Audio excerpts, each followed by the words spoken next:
Hello guys, in this video I'm going to show you how to delete your account in Adobe Photoshop. The first thing you need to do is enter the app.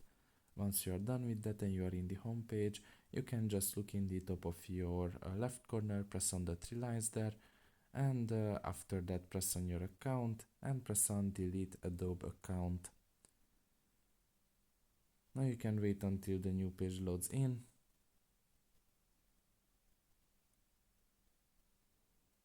And here you can select the reason why you want to delete your account basically,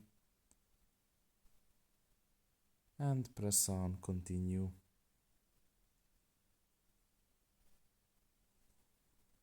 And after that you can just read about it here, what's going to happen essentially if you delete your account.